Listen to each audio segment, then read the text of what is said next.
ओम दुम दुर्गाये नमः। ओम दुम दुर्गाये नमः। 10वां अध्याय शुंभ वध।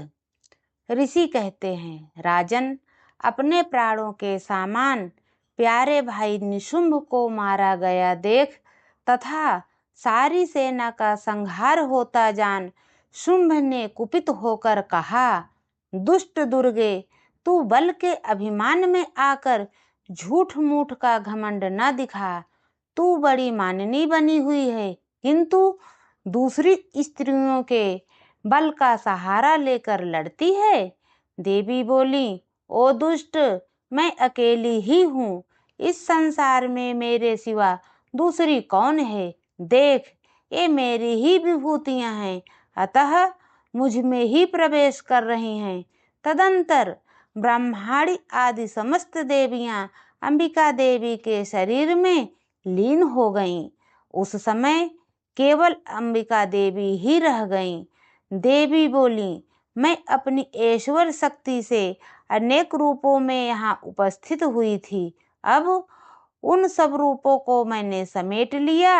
अब अकेली ही युद्ध में खड़ी हूँ, तुम भी स्थिर हो जाओ। ऋषि कहते हैं, तदंतर देवी और शुंभ दोनों में सब देवताओं तथा दानवों के देखते देखते भयंकर युद्ध छिड़ गया। बाणों की वर्षा तथा तीखे शस्त्रों एवं दारुण अस्त्रों के प्रहार के कारण उन दोनों का युद्ध सब लोगों के लिए बड़ा भयानक प्रतीत हुआ।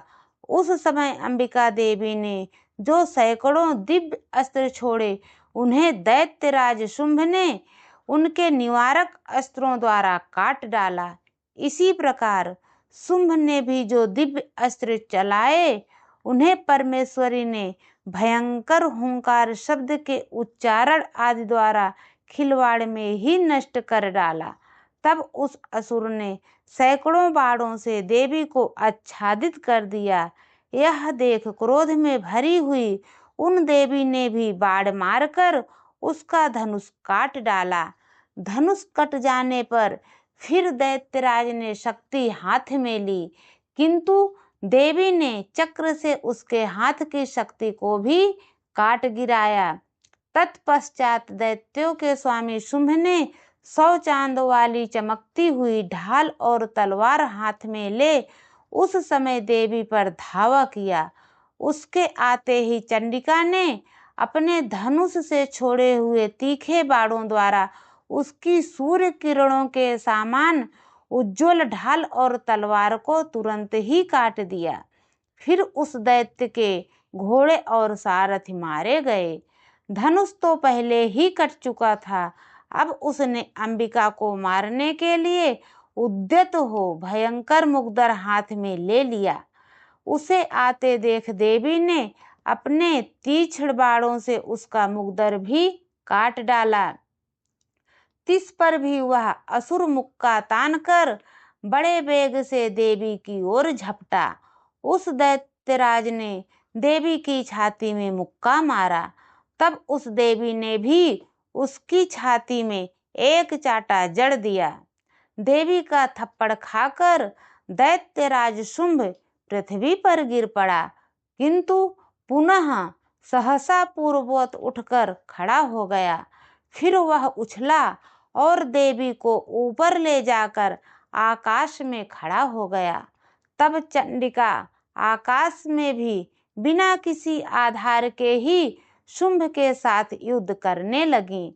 उस समय दैत्य और चंडिका आकाश में एक दूसरे से लड़ने लगे। उनका वह युद्ध पहले सिद्ध और मुनियों को विस्मय में डालने वाला था।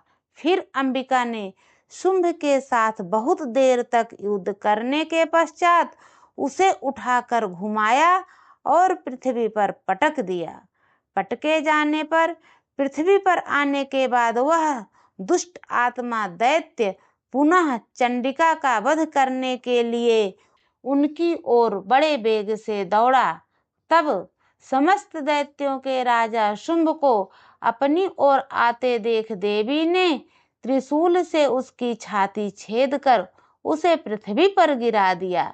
देवी के शूल की धार से घायल होने पर उसके प्राण पखेरु उड़ गए और वह समुद्रों, द्वीपों तथा पर्वतों सहित समूची पृथ्वी को कपाता हुआ भूमि पर गिर पड़ा।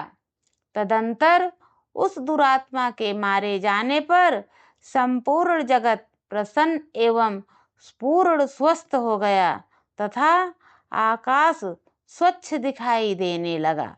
पहले जो उत्पात सूचक मेघ और उल्कापात होते थे वह सब शांत हो गए तथा उस दैत्य के मारे जाने पर नदियां भी ठीक मार्ग से बहने लगी। उस समय शुंभ के मृत्यु के बाद संपूर्ण देवताओं का हृदय हर्ष से भर गया और गंधर्वगण मधुर गीत गाने लगे। दूसरे गंधर्व बाजे बजाने लगे और अप्सराएं नाचने लगीं। पवित्र वायु बहने लगी। सूर्य की प्रभा उत्तम हो गई। अग्निशाला की बुझी हुई आग अपने आप प्रज्वलित हो उठी तथा संपूर्ण दिशाओं के भयंकर शब्द शांत हो गए। ओम जय जय मार्कांडे पुराणे सावर्णिके मन्वंतरे देवी महात्म्ये दशमः। ओम तत्सत्। श्री जगदम्बा अर्पणमस्तु।